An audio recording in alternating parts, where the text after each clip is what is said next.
Ça m'a montré que, d'une certaine manière, si elle est arrivée, je peux sûrement y arriver aussi. On était dans un musée, donc on était dans un endroit qui aspire à l'inspiration. Ils sont graphistes, téléconseillers, vidéastes, développeurs web. Ces hommes et ces femmes ont tous en commun d'être salariés d'Insercol, chantier d'insertion à Avignon, un lieu de travail, de partage et de répit. Ils sont chez nous en escale, le temps de l'inventaire des trésors ramenés d'aventures passées, de recoudre les voiles et mettre au propre des carnets de voyage. Une halte qui se veut douce après la violence des tempêtes de pleine mer et l'incertitude des grandes traversées au sextant. Pendant ce temps suspendu, nous dessinons l'itinéraire des prochaines traversées professionnelles.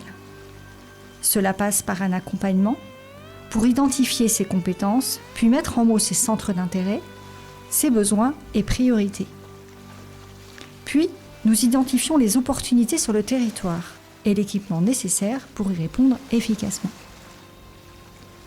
Mais nous faisons bien d'autres choses encore.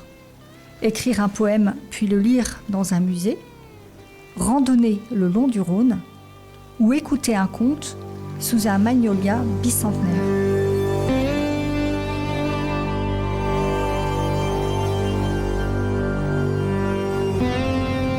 Qu'est-ce que le hors les murs permet de différent ? Qu'est-ce qui se joue dans ces moments-là ? Quelles traces laissent ces pas de côté quand l'urgence reste de trouver un emploi ? Pour y réfléchir, nous nous mettons aujourd'hui à l'écoute de 5 salariés d'Insercol. Nélis Foul, Lisa Quintao, Soraya Panpoum, Aurélie Rouvio et Pierre Marty Horry. Ils dialoguent avec Isabelle Després, coach et consultante en recrutement. Il sera question de connexion à soi, à la nature et aux autres, mais aussi d'expériences authentiques et révélatrices avec comme écrin la beauté. Chers auditeurs, chères auditrices, bienvenue dans le podcast original et collaboratif d'Insercol, Récits d'escale. Une proposition pour penser la question du travail et nos métiers d'accompagnement à l'aide de ceux dont nous prenons soin. Épisode 2, sortir, qu'est-ce que ça change ? Je suis Nélis Foul et je suis actuellement téléconseillère chez Insercol et j'ai pour projet de travailler dans le social. J'ai participé à une journée intitulée Graines de rêve au magnifique jardin de Brantes, animée par l'Académie In Vivo.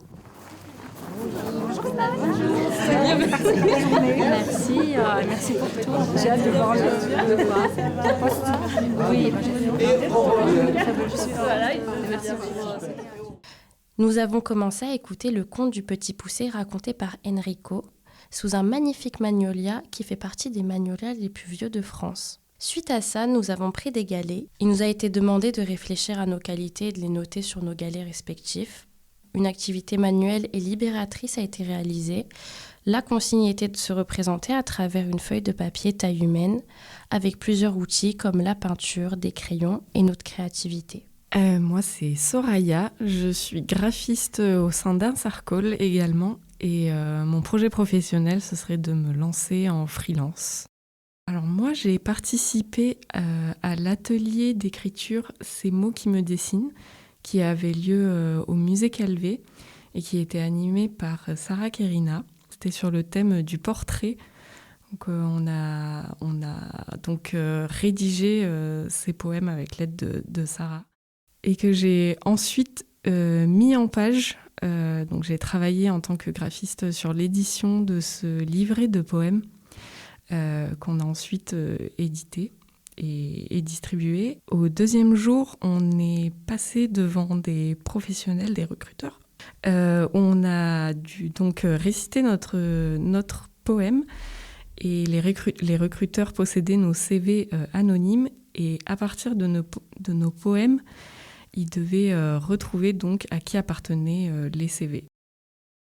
Je suis Pierre Marty Horry, développeur web chez Insercol depuis plus de 3 ans et je suis en recherche active d'emploi.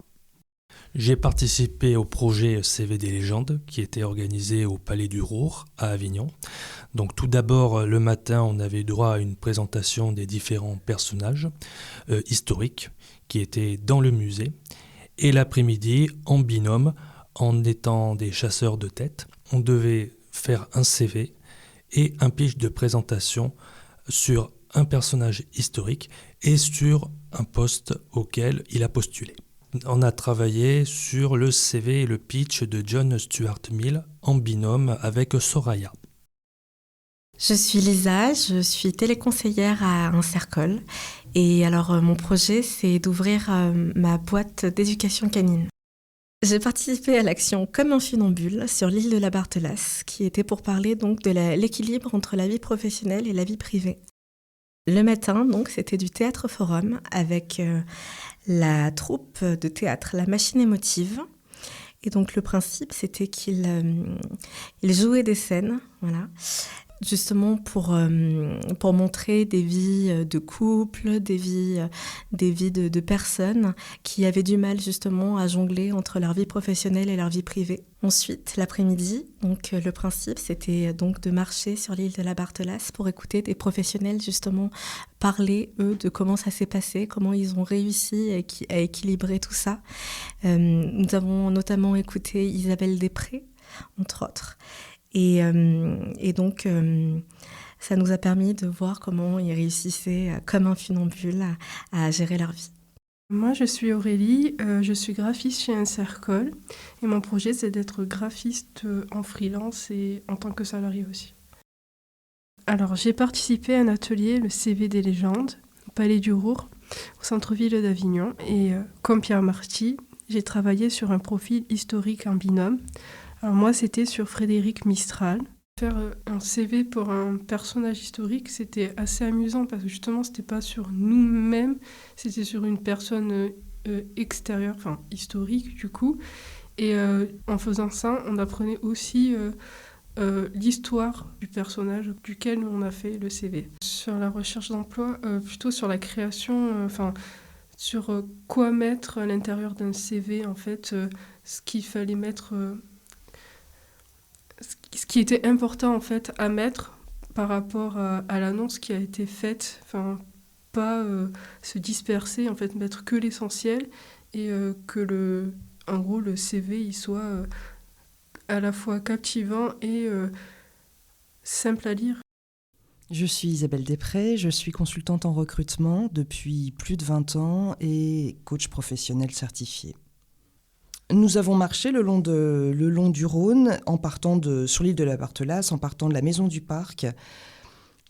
3 pauses, 3 moments clés où nous sommes posés autour d'entretiens collectifs, d'échanges collectifs sur la thématique de l'équilibre entre vie professionnelle et vie personnelle.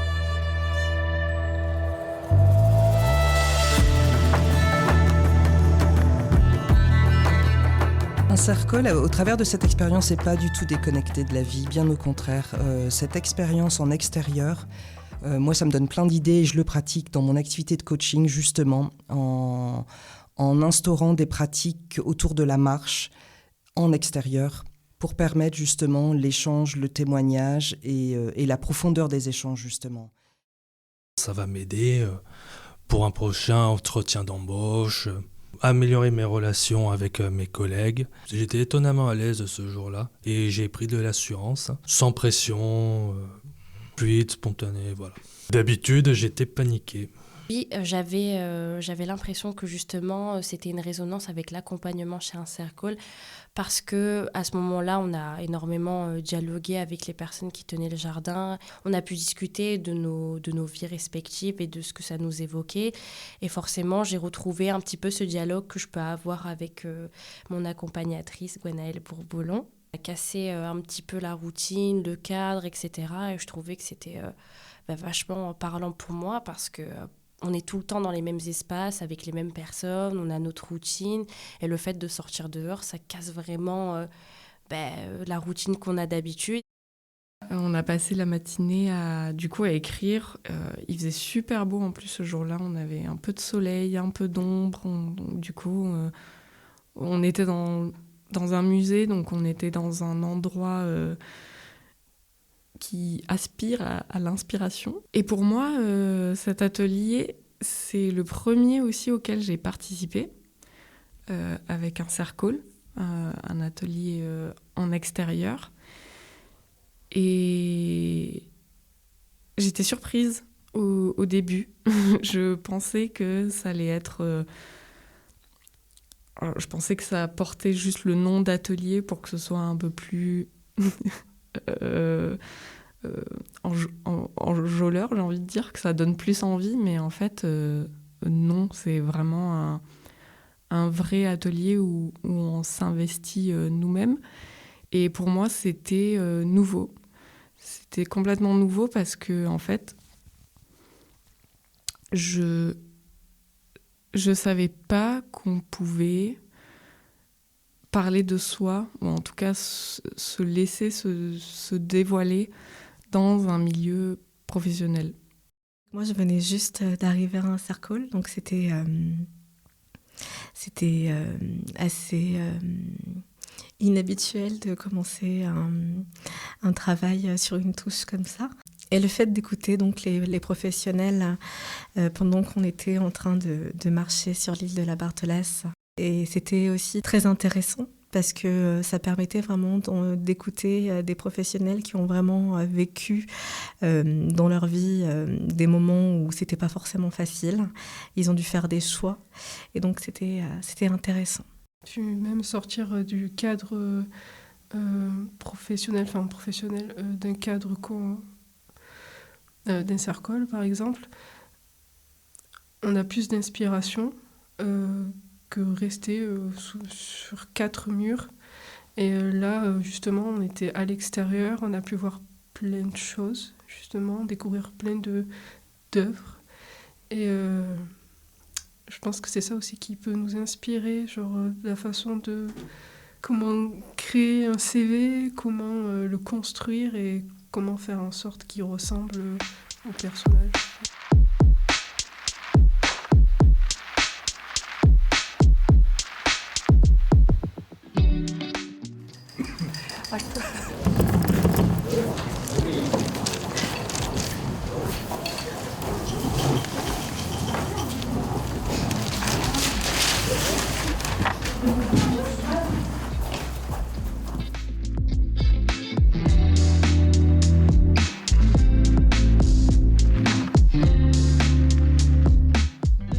Alors malheureusement, dans le cadre d'un entretien de recrutement, c'est un peu compliqué de faire des recrutements à l'extérieur, mais pourquoi pas ? Pourquoi pas, après tout, je pourrais imaginer un format différent d'entretien de recrutement en extérieur. En tout cas, moi, en entretien de recrutement, ce que je recherche absolument chez les profils avec lesquels j'échange, c'est de capter leur personnalité profonde et non pas le masque que pour avoir un tel ou un tel en entretien de recrutement. C'est justement ce qui m'intéresse. Ces témoignages n'ont pas vraiment eu un écho très profond sur moi, mais ça soulève quand même des questions et c'est pas parce que je ne l'ai pas vécu forcément directement par le passé de me poser ces questions-là que je ne vais pas à un moment me retrouver dans cette situation. Donc c'est quand même des expériences à prendre. Cette expérience m'a appris vraiment à me surpasser, surtout le jour où il fallait convaincre le jury. Je me suis dit, ce jour-là, tu vas pas laisser Soraya défendre le jury toute seule. Alors moi qui suis de nature réservée, et en plus avec un syndrome d'Asperger, c'était pas une mince affaire. Bon, je me suis dit, bon allez, finalement, tu vas l'aider ce jour-là. Et j'ai réussi à le faire. Et résultat, on a eu tous les deux le prix de la présentation la plus convaincante. Je me suis senti vraiment fier de ce que j'ai accompli. J'avais pas vraiment pensé sur l'instant. J'avais pas vraiment pensé... je me suis dit, bon allez, je parle et puis c'est tout. Hein. Je pensais pas vraiment à cela. Mais c'est après que je m'en suis rendu compte, que je me suis vraiment surpris moi-même. Et encore une fois, je suis fier de ce que j'ai fait. Je suis différent, voilà, on va dire. Je considère pas ça comme un handicap, voilà. Je dis juste que, voilà, c'est un plus. plein de candidats portent un masque en entretien de recrutement. Parce que de vouloir rentrer dans la bonne case, avoir les bonnes réponses, et correspondre à un profil. Et là, ce type d'expérience permet justement de se connecter à son identité profonde. Et j'irai même plus loin. C'est même de revendiquer finalement qui on est, plutôt que de justement se conformer à un profil, à un cadre, mais revendiquer sa différence, son identité et précisément sa richesse. Même si on ne voit pas le lien immédiat avec le monde du travail, le fait d'avoir fait cette journée qui m'a apporté beaucoup de bien-être m'a fait me sentir mieux. Et grâce à ça, j'ai pu travailler mieux et être mieux avec les autres. Donc pour moi, ce genre de journée devrait continuer à être organisée. Grâce à cette expérience, je me suis rendu compte que si, imaginons, je travaillais dans le social, j'aimerais pratiquer ce genre de sortie avec les personnes que j'accompagne parce que je trouve que, comme je l'ai dit, elles sont extrêmement complémentaires avec le monde du travail. Et ça me donne plein d'idées justement sur expérimenter le recrutement hors des murs. Pourquoi pas inventer un nouveau mode de questionnement en extérieur, encore une fois, en pleine nature, et permettre de l'improvisation. Alors, de manière générale, je conduis mes entretiens de recrutement comme une conversation.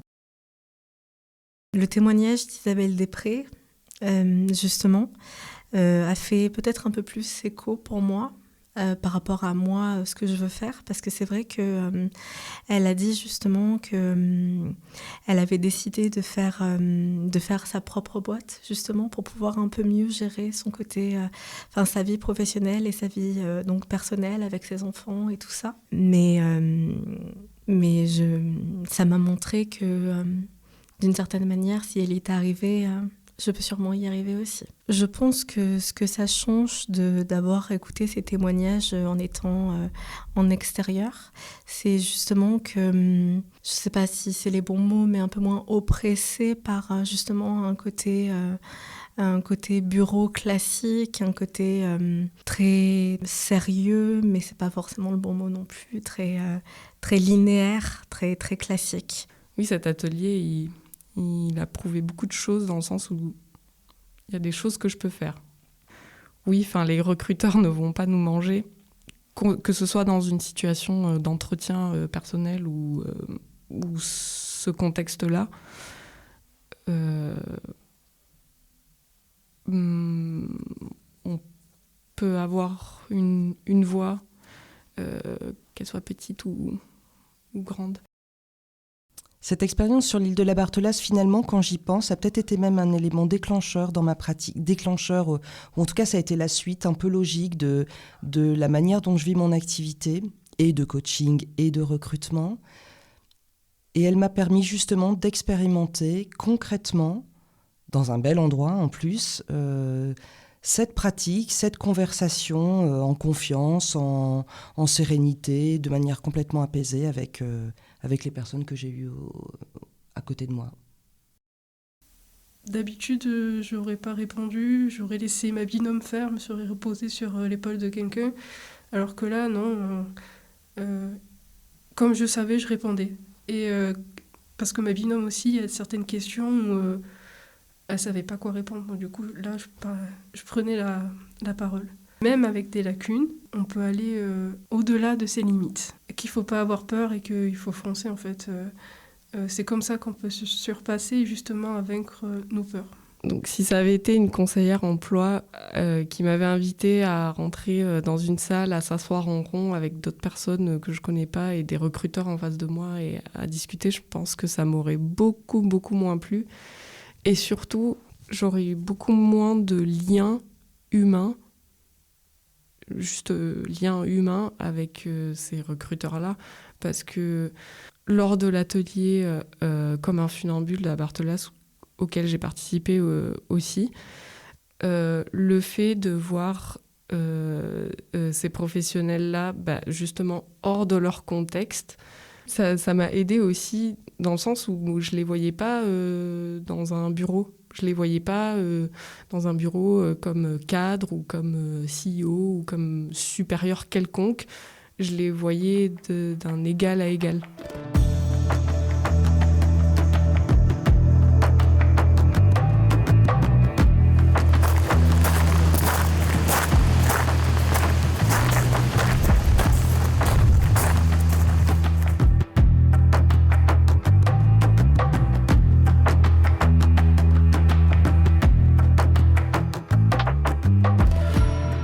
en fait, je sais depuis toujours que j'ai des lacunes au niveau de communiquer, en fait, parler aux gens,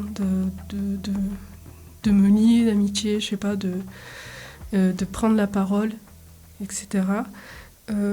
Mais j'ai envie de surmonter ça parce que la communication, c'est important dans la vie de tous les jours et c'est important aussi pour trouver du travail parce qu'en entretien, il faut parler, il faut savoir se vendre, il faut savoir s'exprimer et aussi en freelance, on a besoin de savoir communiquer pour vendre ses services.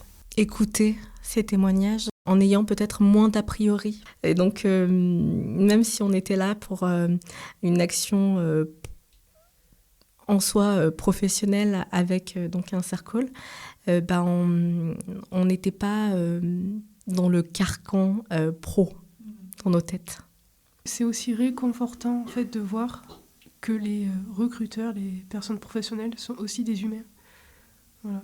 Donc, du coup, ça nous réconforte pour nos projets professionnels. Ça peut nous aider à se dévoiler et ça peut aussi nous aider à faire un réseau professionnel parce qu'on rencontre de vraies personnes, du coup, dans le milieu professionnel. Sortir, ça change tout. Parce que ça nous permet de nous reconnecter à la nature et précisément de se reconnecter avec la nature, ça nous permet de nous reconnecter avec nous-mêmes, en fait avec le vivant et nous sommes vivants.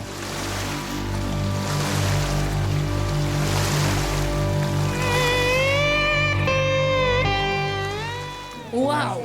C'est quelque chose de faire un podcast.